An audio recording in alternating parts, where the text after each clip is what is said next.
Hi, everyone, and welcome to our second attempt at getting the show right. If you joined us last week, you will know, sadly, we had a little bit of a technical glitch, which caused us to, unfortunately, do the thing that we've never done before. We had to wrap our show early, we couldn't complete the show, and we moved it to this week, Wednesday. So for those of you who attended last week, and for those of you who were patient with us, we are truly grateful for your cooperation and your patience. And again, our sincere apologies for the mistake that happened last week that caused us to kill the show. Now, without further ado, let's get into the actual content of today. And funny enough, it's all about disaster recovery. So yes, we did have a bit of a disaster last week, but it is clear that we didn't have a good enough recovery plan, which is why we had to then end the show early and then recover in a week's time. So let's see if this is there's some learning in the irony of all of this. Let's get to know our expert guests a little bit better. We're very fortunate to have some good guests on the show. Let's get to know both Andrew and Benjamin. All right, so I'm very happy to welcome to the show our next two guests. Very excited with their background and their capability. We surely are gonna learn a lot. So let's start with some quick introductions. So Andrew, tell us a little bit more about yourself. Hi, my name's Andrew Cruz. I'm the Managing Director of Rooted Hosting. Rooted are a VMware cloud operator. We're based in South Africa. In terms of where I came from, I grew up here in Cape Town, but then I went overseas when I was 16. I studied and I worked for around 15 years.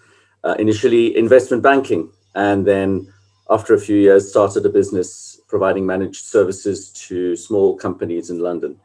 And when I sold that business, I worked for a few years for managed service providers providing managed cloud hosting to enterprises in the UK. And then I brought my family back to South Africa. Who wouldn't? It's fantastic here. We decided to settle back in Cape Town. And from then, I worked in an ISP, and I met Benjamin there. And about 5 years ago, we decided to start a business together. All right. Well, thank you for that. Benjamin, tell us, what about you? Hi guys, Benjamin Coetzer here from Rooted Hosting, Technical Director.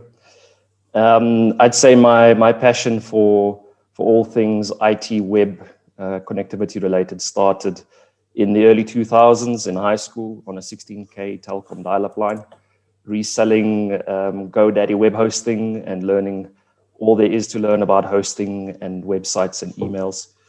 After high school, spent a lot of time going between MSPs and ISPs, learning the ins and outs of the industries from a technical perspective, but also from a customer engagement perspective.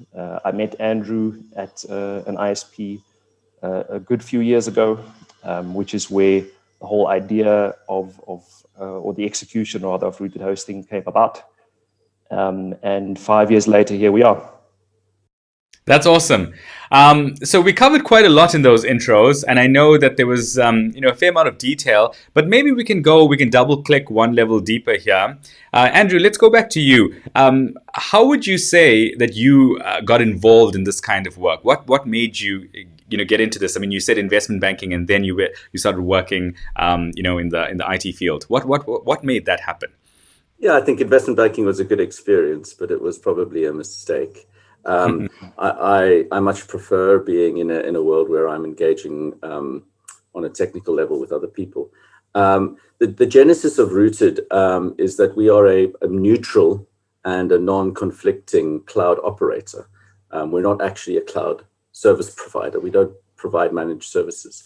And it was while I was working for managed service and managed cloud hostings providers and speaking to their executives about how they were trying to achieve scale, that I began to understand that vertically integrating the service layer and the cloud operations layer was quite restrictive, because you could only really sell your cloud to your managed service provider customers.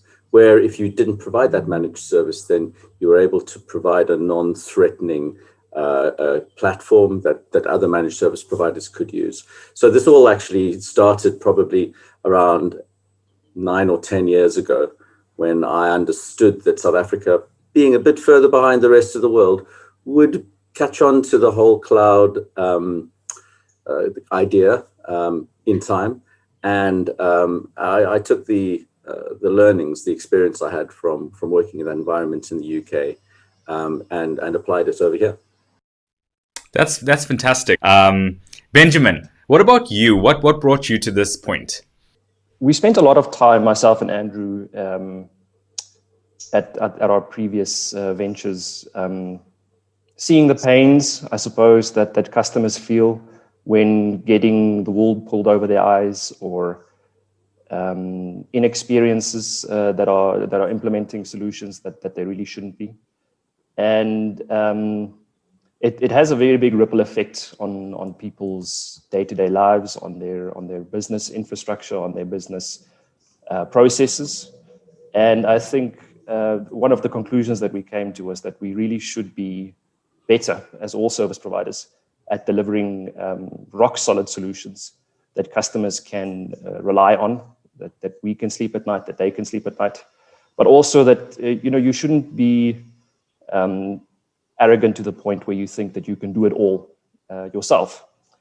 Having worked at managed service providers, I know very well that you're running around day to day, just trying to get a handle on your time, and you're very reliant on your back-end service providers to give you the tools and the components that you need to service end user customers, and to service them to such a level that is good to your business and good to theirs.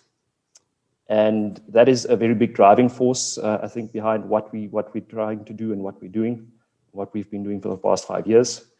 And I think it also influenced in a big way the decisions that we took when building these infrastructures and these product sets and delivering them, ensuring that we are empowering people, service providers, end user customers, to have what they need. That's awesome. I really loved that narrative. Particularly the part about getting the wool pulled over the customer's eyes. I mean, ultimately, this podcast was set up as a tech recommendation podcast. We don't just recommend a technology or a reseller. We recommend technology as a starting point, and then obviously from there it becomes about good quality technology, good quality providers. And that's really what the show is about. So you're hitting on a very important point. All right. So just so that you understand the format of the show, basically how it's going to work is that this show is being presented live, but we have a collection of inserts that we will be going to during the course of the show. Now, your participation is vital. It is a very big part of the Table Manners for Robots formula, where you become part of the show. So we encourage you to, send in your questions, send in your comments, become part of the discussion. And the way we're going to work is that when you put in a question, we will prioritize that specific insert if it is going to answer your question. So your participation will determine how the show runs. We do it all live. We're doing this all on the fly as you joining us this morning. So please know that your participation counts. That's one very important thing. The other thing that I just want to bring to your attention is that we will, later on in the show, we'll be making available a link for you to download your free disaster recovery plan document. We are making that available to you at no charge. This has been advertised as a gift to you. It is something that is a very, very valuable document that would typically cost tens of thousands in consulting fees, but we're making that available to you at no charge during this live broadcast. So look out for that link. It will show up later on in the chat box, and then you can go ahead and get your document if you haven't gotten it already.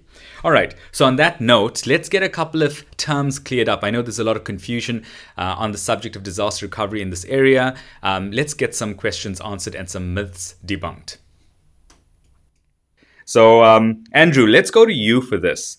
Let's start with misconceptions around disaster recovery. Help us debunk some of the myths that our customers face.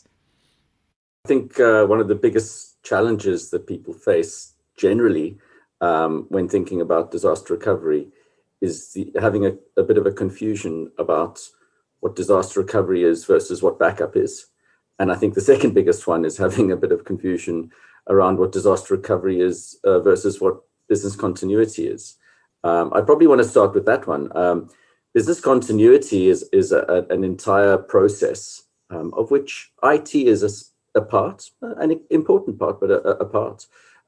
Business continuity is about how do you keep going in the face of a disaster. We have a very relevant example about what happened about 12 or 14 months ago. COVID struck and people couldn't get into their offices. Often people think of disasters as fire or theft or a flood or something like that, or God help us, a nuclear attack. If you said to somebody, a disaster could be a disease, the people might shake their head. But that's what happened. And actually what happened to businesses is that they needed to invoke business continuity plans based on not being able to get into their offices. And I think people struggled originally with that, but people have got much better. And I think technology and cloud facilitated that in the last year to a large extent. So I think the first thing we need to understand is business continuity and disaster recovery are two different things. Disaster recovery is a technical part of a business continuity plan, but it's not the whole plan.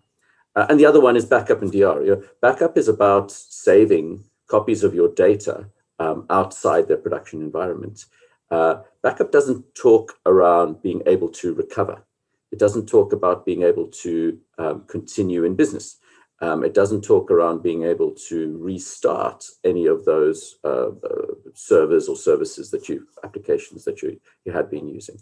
So a backup plan is not a DR plan. And a DR plan is not a business continuity plan, but they all have relevance in what they're trying to achieve. Very, very nice clarification there. I really like the way you isolated the different levels, and I could picture these mini Venn diagrams of what includes what. So essentially, though, just on the last point there, backup versus disaster recovery. I mean, it would be hard to imagine a disaster recovery plan that does not include some aspect of backup as part of the process, but there's a lot more to it, right? Yes, and I think primarily, when talking disaster recovery, the distinguishing point is having a recovery environment, somewhere to recover to. You need to have, back in the day, if you had one server, you needed to have another server to recover to. I remember the days when I'd say to a prospect, have you got a disaster recovery plan? And they'd wave a tape at me as well. What are you going to do with that if your server and tape drive fails? So yes, I think the distinguishing thing for disaster recovery, having a recovery environment which is fit for purpose. It needs to work, but at the same time, one needs to conceptualize what kinds of disasters could occur, and sometimes they're rather strange, like COVID, and sometimes they're pretty obvious, like a hardware failure, and then figure out what you need to do to cater for those disaster scenarios. Often, for example, ransomware, a backup solution might be a suitable disaster recovery element because you need to revert to an archived version of data from a historic version of data. If you've got ransomware, you recover from yesterday's data. You might still have the ransomware, you might still have the virus. So sometimes you do have to recover from earlier on. So yes, backup or data protection can be part of a disaster recovery solution, but the most important thing is that having the secondary environment, the recovery environment. Very, very, very clear. Super, super clear. And I'm really excited that there's going to be a bunch of people that get to hear this and get to clear this up for themselves. We're probably going to take that little excerpt of yours and make it into a soundbite and share it very widely on the interwebs, because it really, I think, is on point. It's simple. It's a clear explanation of all these different terms that, let's be honest, right now, a lot of business decision makers, a lot of executives are facing demands and requests that are being put before them, whether it's in the form of a PO that needs to be approved, or there's some service provider that's knocking on the door, and they're having to make some quick decisions. And without the nuts and bolts understanding, it's very easy to go back to the term that Benjamin used, to get the wool pulled over one's eyes. So very good learnings there. The next big thing to look at here is this concept of cloud and how cloud is changing the landscape of disaster recovery as much as it's changing the entire technology landscape as a whole. But before we do that, I just want to encourage you, remember, this is a live broadcast. This is a live show. We've got a ton of inserts. So we've got lots of data to share with you, but we want to make sure that we're sharing only the things that you want to hear about. So keep the questions coming through. Let us know what you want to hear more about, what your questions are, and we will try to line up those inserts in direct response to your questions. On that note, let's go check out the impact of cloud on disaster recovery.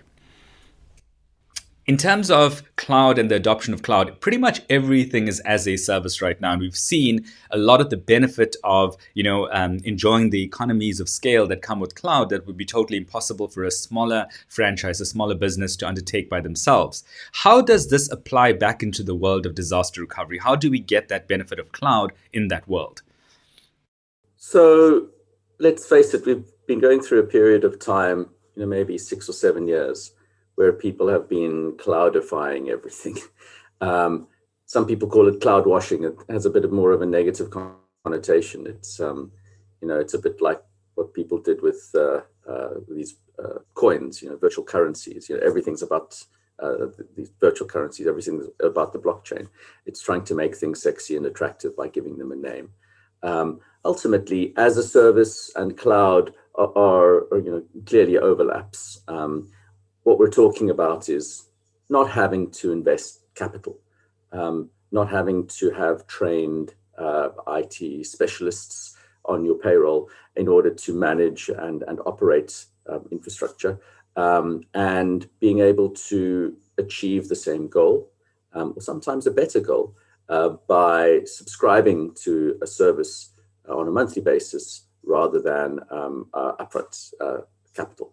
And that's really what disaster recovery as a service means, or anything else as a service. It's about slicing your investment into manageable parts on a monthly basis, and that becomes popular. It becomes, my view is that something like fast, reliable, cheap internet is both a necessary and a sufficient condition for these as a service products to penetrate the market. Without that connectivity element, you can't access the cloud fast enough and reliably enough. But with it, there seems to be very little reason to keep infrastructure in close to you. And obviously, we've seen that during COVID as well. People that have had servers inside their offices, now you can't access them without good connectivity into that office. So connectivity is a really important piece. And what we've seen over the last probably 5 to 7 years in South Africa is this massive penetration of fiber, not just in now the metro areas, but most towns, even villages, are getting fiber rolled out to them. And that's really a very strong pull through into the cloud, into these as a service products, because the access is now cheap and reliable and fast. Right.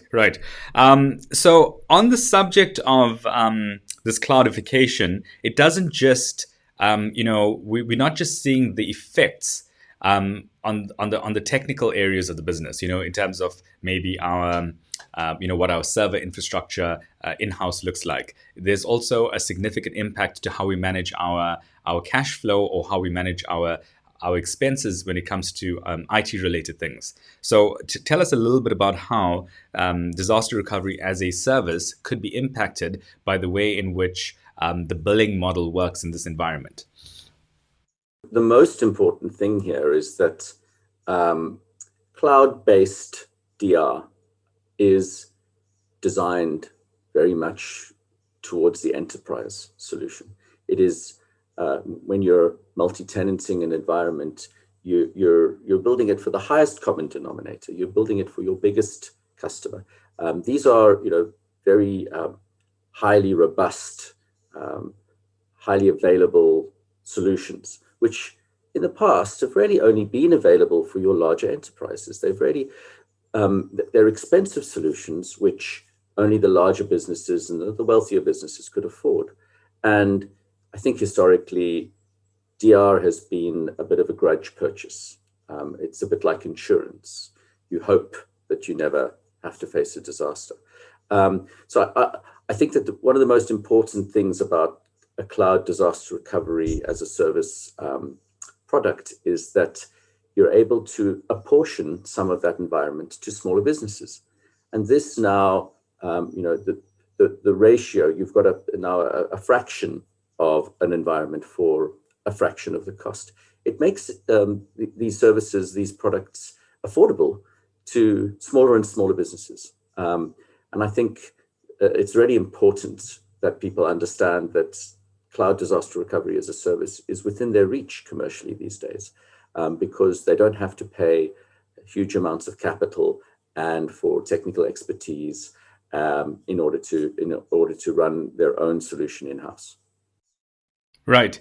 So I really like this point that you're making about what we're seeing as, designed for the best, but available to many. So designed for the biggest, designed for the most robust, designed for the most demanding type of customer, however available in scale. Now, having said that, I also don't want to give the idea that every company needs to be talking about disaster recovery in a traditional way. There would definitely be that cutoff point at which a disaster recovery conversation becomes more relevant. So in your experience, how low in the market would you go? And I'm just going to make sure this question is fully communicated.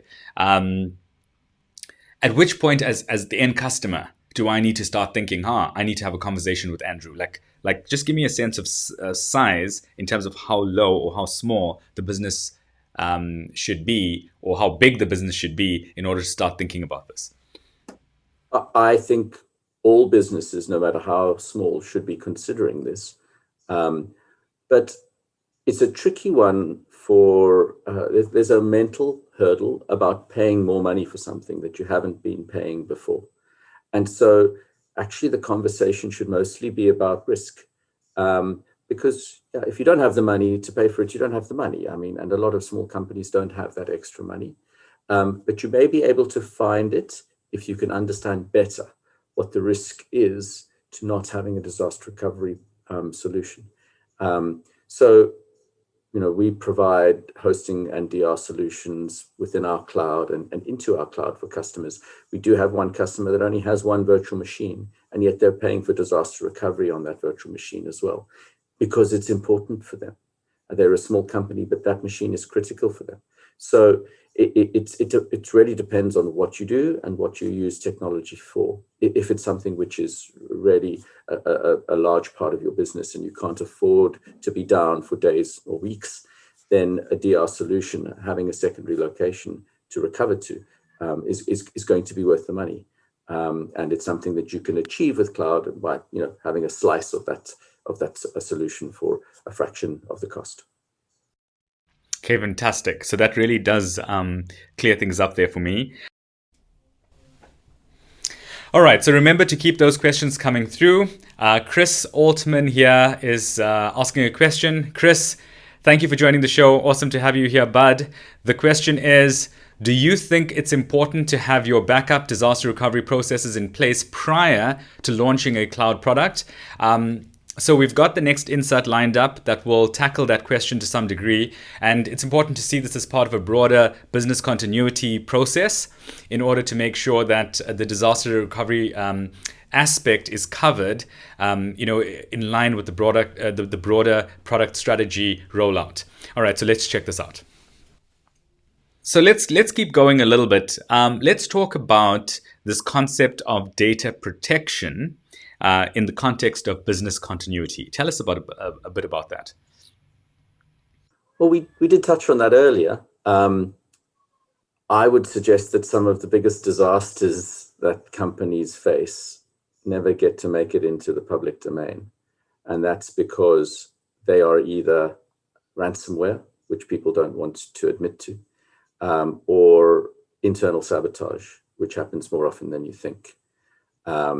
And often, something like ransomware, if you are replicating data into a secondary environment for recovery purposes, that ransomware might still be infected in those machines. So the data protection element is often a compliance thing. Legal firms or other accountants, for example, need to keep records going back years and years. So you want to tick that box. I've got copies going back for a certain retention period. But it's also incredibly useful to be able to recover from, say, sabotage, or even somebody's fat finger. Somebody deletes data and you only notice 3 months later. You want an archive that you can go back to and recover that information from. And that's, I think, where data protection or backup really fits in. Okay, cool. So that's a very clear explanation there. Now, I know that you spoke about this a little bit earlier when you talked about COVID and what that showed us in terms of our understanding of a disaster. But maybe we can just elaborate even further. In today's context, you spoke about things like sabotage, etc. What counts as a disaster? What should business leaders, business decision makers out there be thinking about that might surprise them? What should they be thinking about that they're not necessarily thinking about right now in terms of what disasters could be?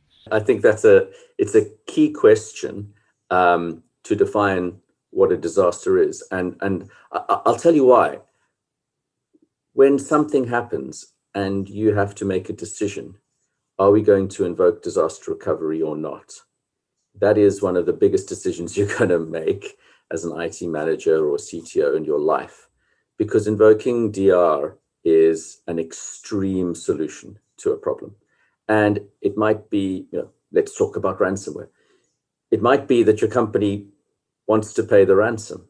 And if they do, then your environment is unlocked. You don't have to invoke DR. Or you might have a problem that somebody's working on, which is meaning your environment, your infrastructure is not accessible. And there is a potential that problem could be fixed. But if you invoke DR, even if the problem's fixed, you'll be running on other hardware. You'll be running in another infrastructure. And that brings up the second important point, and where a lot of disaster recovery providers do pull the wool over people's eyes. You've got to get it back. Some disasters destroy equipment, which is fine. One of the Trojan horses of disaster recovery is, once you've invoked DR, we want you to stay in the secondary environment. We've got you now. It's very sticky. But often a disaster like ransomware might be that you have your equipment, you just need to restore back to it. So that failback is a really important element of any disaster recovery plan, and it should never be ignored. There's one thing about replicating and recovering to a secondary environment. It's another thing completely about bringing that back to the original location, to the primary environment where it was. And I do think a lot of providers ignore that. And I think that they do it because they're motivated to keep the customer into that disaster recovery environment. So yes, a disaster needs to be something really very, very serious for you to push that button and say, I'm invoking DR, let's start using the other equipment, because it's got to be, it's always hard to bring it back. Sometimes it's almost impossible if your solution doesn't have that built into it. All right, so Chris, I hope that's given you some kind of an answer. Certainly from my perspective, before you go ahead and launch specifically a cloud product, it's good to have the capability to restore and to recover where data might be available, but it needs to be put back into production. And for that, you do need to have a recovery process that's available. I mean, a great example and analogy is what happened with the show. Last week, we had the files. We were ready to run the show, but we weren't ready to recover the files. And this is why we had a mini disaster recovery showdown of our own, completely unstaged.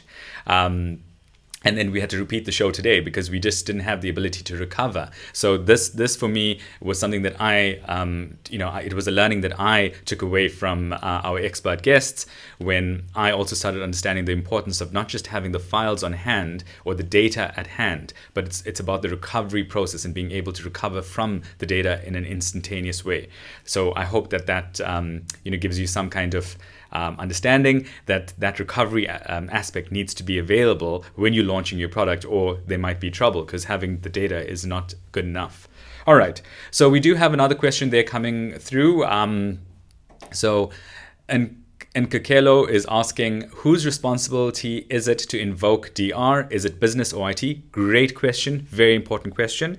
We will be covering the answer to that question in just a little bit. We have some great content on that, so just listen out for that. In the meantime, guys, I'm just going to ask you, please do your best to answer the feedback form. Your feedback is very important to us because that helps us shape the show and develop the content. Look out for a link in the chat box. And that way you can just hit the link very quickly. It's a super quick, just a few seconds, and you can share your feedback directly with us.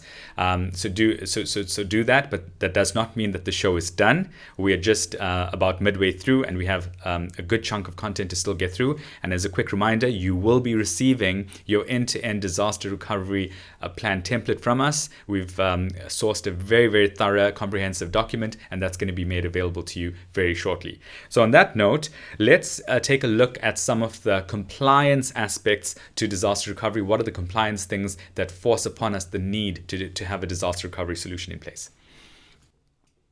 So let's jump forward here. Let's talk a little bit about the compliance landscape. So naturally, there's a fair amount of legislation, standards, etc., that give people direction, give people and companies direction in terms of what they should be doing in-house in order to keep the show on the road. Let's talk about that. What is out there? There's a lot of talk about Poppy, but it's more than just Poppy. Just give us some insight, Andrew, on the compliance landscape. Yeah, so the thing that's on everybody's lips is the Personal Information Protection of Personal Information Act, and obviously that's very important and very relevant. And a lot of compliance requirements, security requirements overlap, and they're very similar. But strangely, there are an awful lot of businesses that are not doing what they say they are doing. They're not doing what they should be doing. For example, listed businesses are required to follow rules and regulations of the exchange that they're listed on, and often they're or even their own board. Their non-executive board will have rules and regulations and requirements of what the business is meant to be doing. And obviously, disaster recovery is a part of that.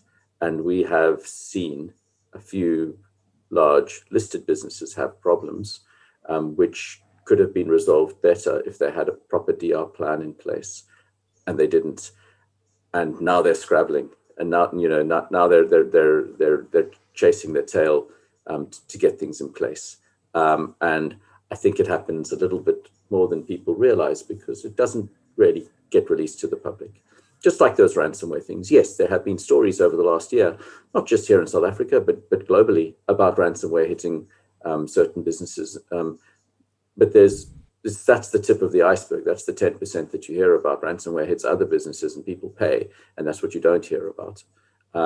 So, in the same vein, I think that there are legal compliance requirements, not just South African laws, but other requirements. Payment processes are meant to follow the PCI DSS requirements, et cetera, et cetera. There are those requirements there, and it's quite concerning how many businesses are not doing what they say. They're ticking that box, but it's not actually happening.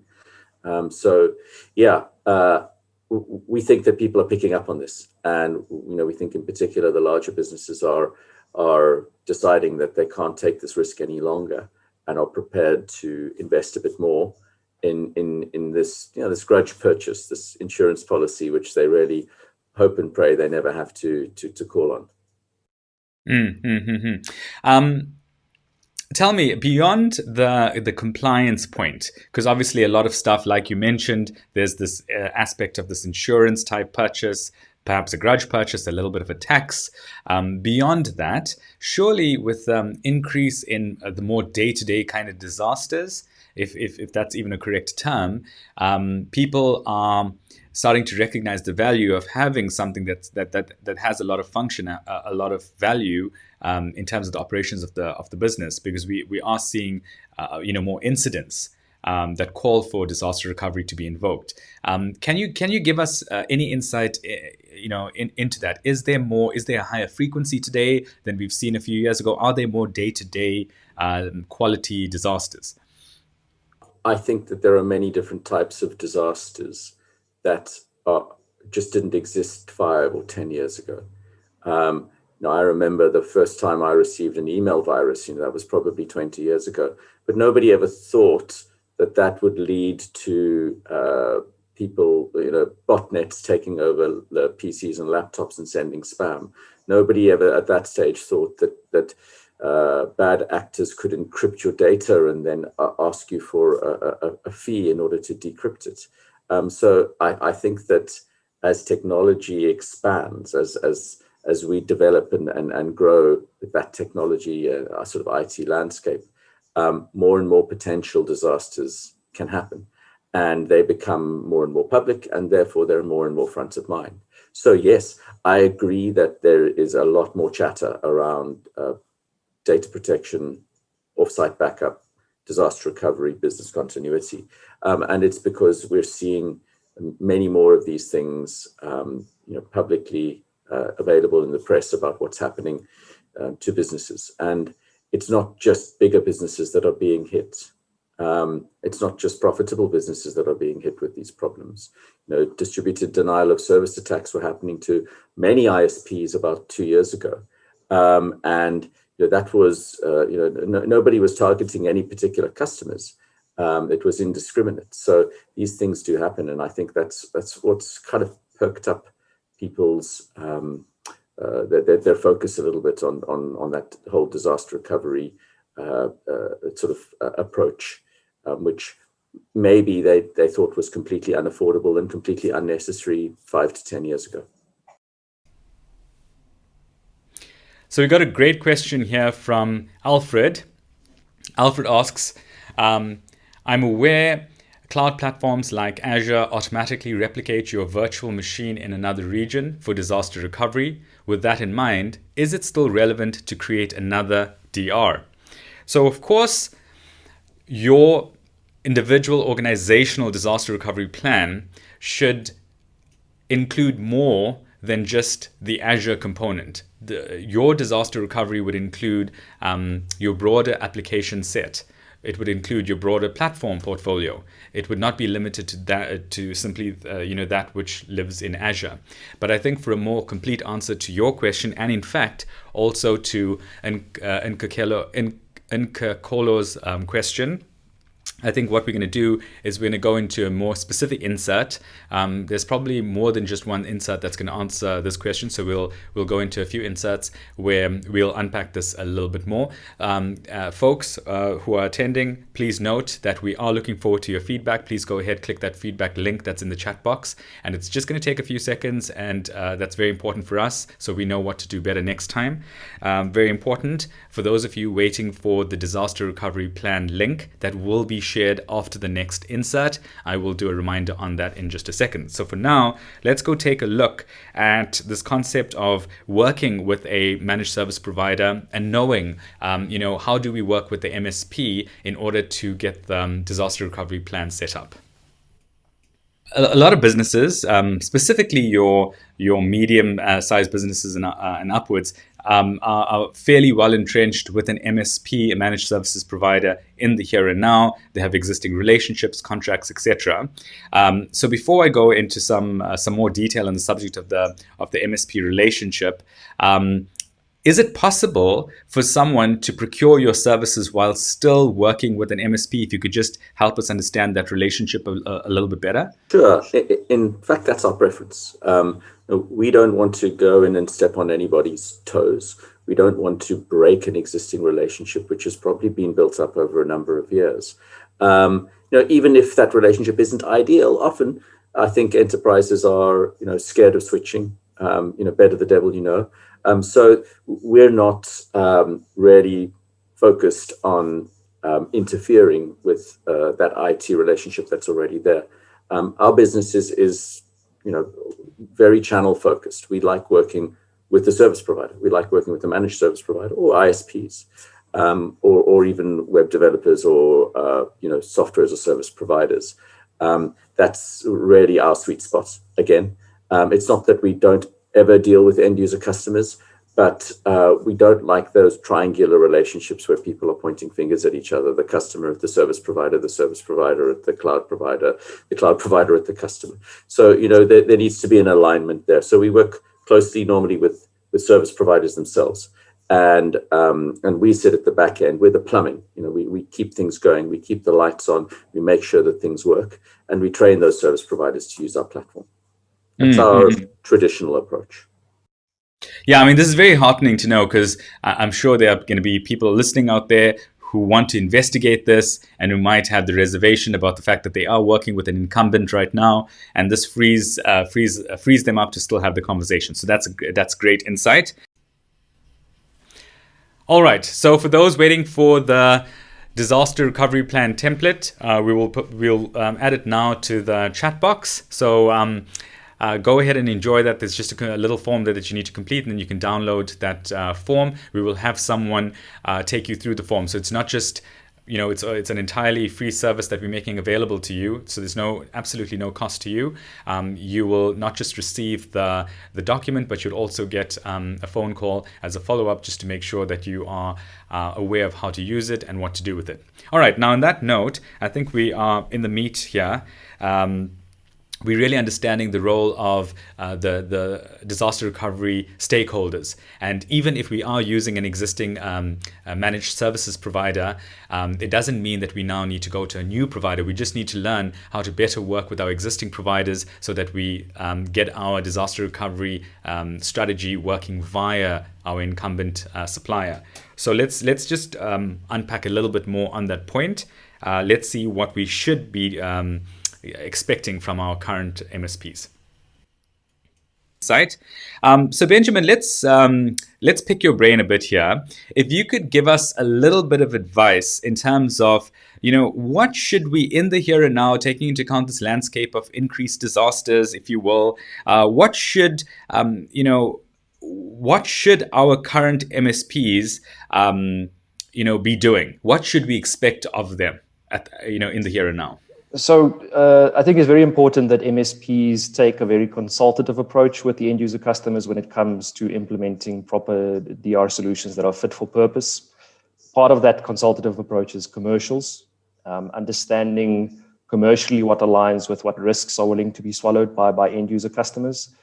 There's no point in setting everything up for enterprise level disaster recovery when a disaster event on a certain section of your estate doesn't have high commercial impacts on your business.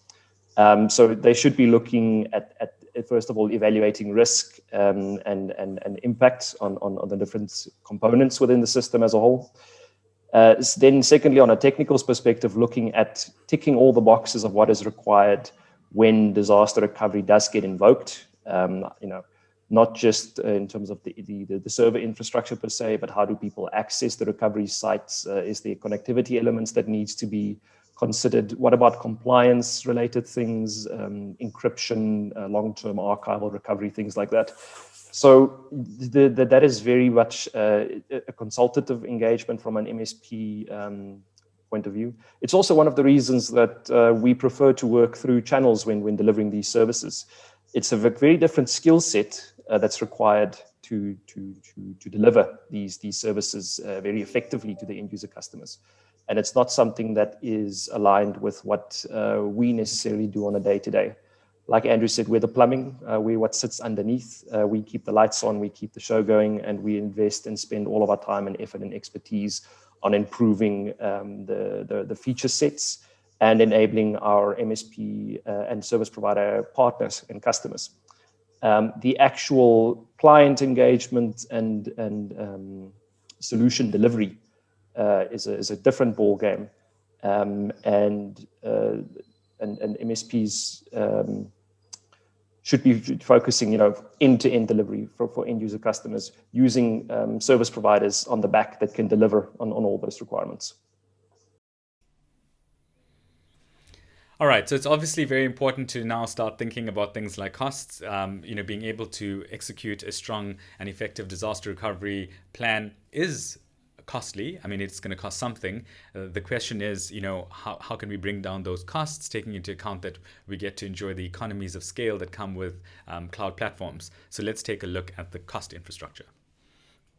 So, there's clearly based on this increased, frequency, increased, types of disasters, quality of disasters. There's just more going on in this area.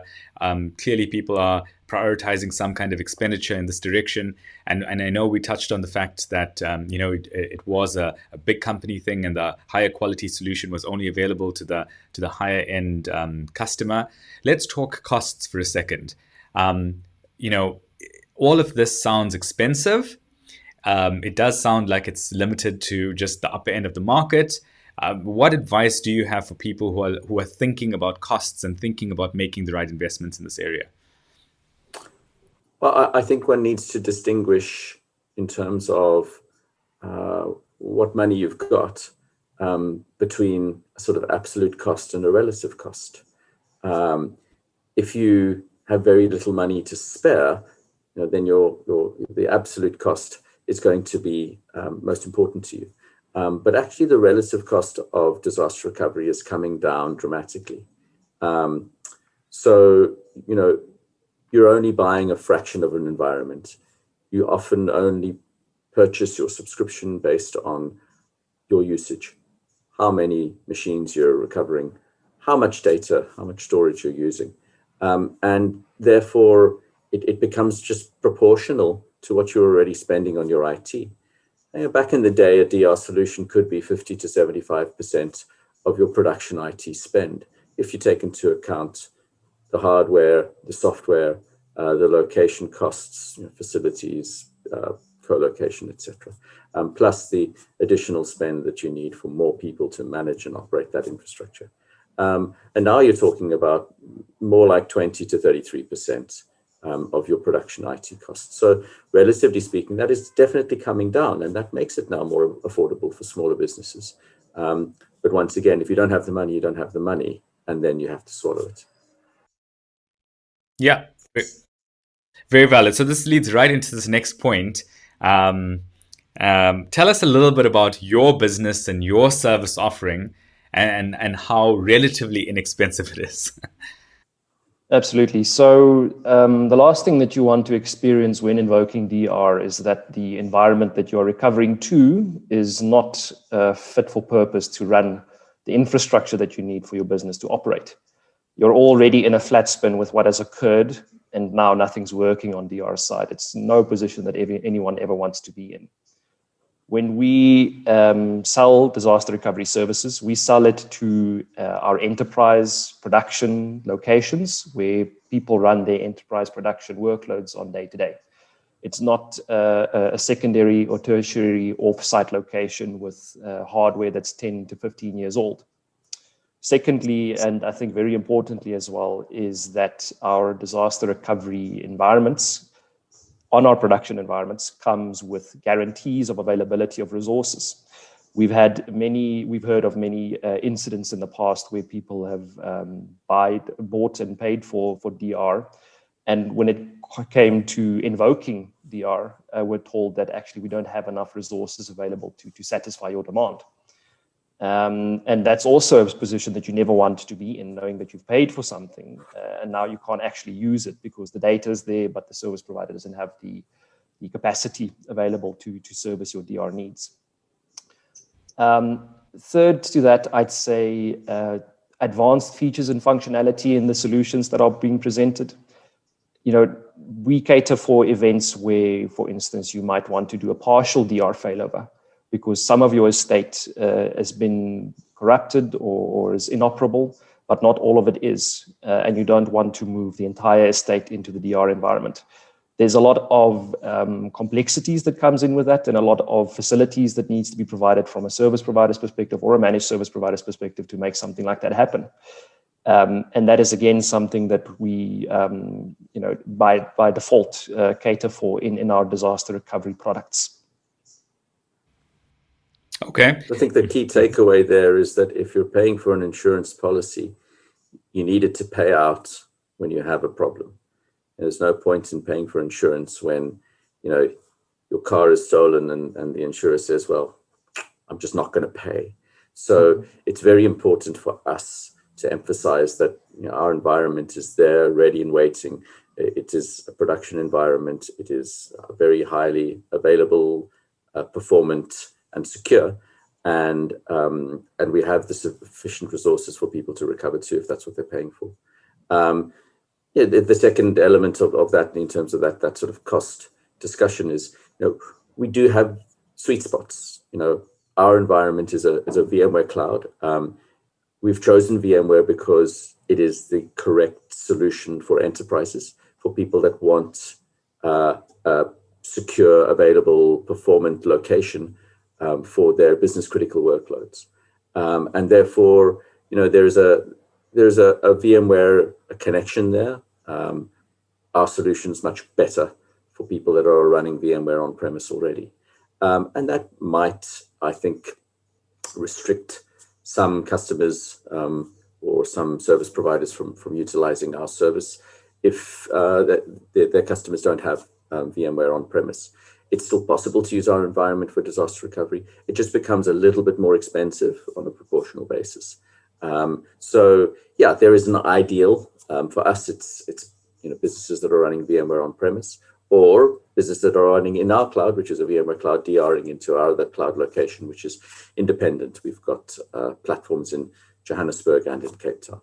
And in that regard, as I said earlier, it's then a usage-based model, per VM, per gig of storage, and some networking that comes with it. One thing that Benjamin maybe didn't mention, which I mentioned earlier, was that failover. You need to be able to fail back. And that's what we have. We have a granular and fully featured VMware product that allows you to not just fail over, but fail back rather seamlessly as well. So yeah, those are the things to look out for. All right, fantastic. So we covered quite a lot of content, and I really hope that this has been valuable for you so far. Don't forget to complete our feedback form. It's only going to take you just a few seconds. You can click the link that you'll find in the chat box. Now, in order to be very respectful of your time, we have not been able to get through all of the inserts. So we have quite a wide variety of inserts that are nice, short, snackable video chunks that you can access at any given time. So you feel free to visit our YouTube channel. The easiest way of finding our YouTube channel is just to visit Kirusian.com, and on the homepage, you can just subscribe to the channel. And that way you will have access to all of our videos as we release them and as we publish them. So you can either see the entire webinar recording, or you can go and find the actual inserts themselves. And the inserts themselves, like I said, you're going to get a lot more than we were able to showcase within the short time of the webinar itself. We're definitely not entirely done, and I'm very grateful for all the questions that are coming through. James, yes, a pleasure to have you on the show. That's some good feedback there. So we're just going to close out with the last insert where we give you some advice and tips, and then I will do a quick closing, and then we'll end off. All right. So as we wrap up here, one final question for you guys. Any last minute tips or advice for those who are listening today? I'd say just make sure, go back and look at what you've got and make sure that it is fit for purpose, because these are not the types of things that you want to be reviewing in a disaster event. It's something that you want to get lined up and ready way before something like that ever needs to happen. Consider all the different types of disaster scenarios that you need to cater for and the effects that they all have on your business. And don't necessarily look at the cost of the infrastructure that you have running, but rather the cost of that infrastructure being unavailable, and base your risk and assessments on that. Fantastic. Well, it's been a great conversation with you both. I've learned a ton. A lot of stuff for me has gotten clarified. Really enjoyed the conversation with you guys. Thank you so much. And we'll see you soon. All right, so that was the content for today. I find it really remarkable that in trying to bring to you a disaster recovery episode, we ourselves experienced quite a disaster. We weren't able to do our show as planned last week. We messed up some things on the technical side, and we wound up with all of these inserts. So we had all the data, but we couldn't bring the data to you. And in many respects, that is quite an analogy to what happens in a real life situation when a disaster occurs, where you actually might have the backup, or you might have the data, but you don't have the recovery stage worked out. And that's where most businesses fail, ironically. It's in having the stuff that you need but not being able to access it. And that was my big light bulb moment in bringing the show to you. This is what I myself had to realize from a planning and strategy point of view, that it's not just about having your data backed up and available. It's about having a recovery process or phase that is working and tested, and that can enable recovery instantaneously. And obviously making sure that you have the infrastructure to support that, and the service providers to bring that to bear. And certainly you don't want to have a situation where you're paying for this massive recovery phase in its entirety, because it would be like the equivalent of replicating your production environment, and that necessarily could potentially be quite expensive. However, if you're very clever about how you set up that recovery phase, it could become an inexpensive pursuit, and you could do it very effectively. You could leverage cloud technologies and virtualization technologies in a very astute fashion, and wind up with a very effective and efficient and quick recovery mechanism without having to pay all of those exorbitant fees. And that's really what Andrew and Benjamin were here to talk to us about. So let us know if you would like any follow-ups. Let us know if you'd like to be contacted after this session. We will be able to arrange for you to speak to Andrew and perhaps Benjamin directly. So let us know in your feedback forms if that's something that you'd like. And there's nothing really more that I have to cover here, because I don't see any other questions that we need to cover. And on that note, let's wrap it up for today, and we will see you soon.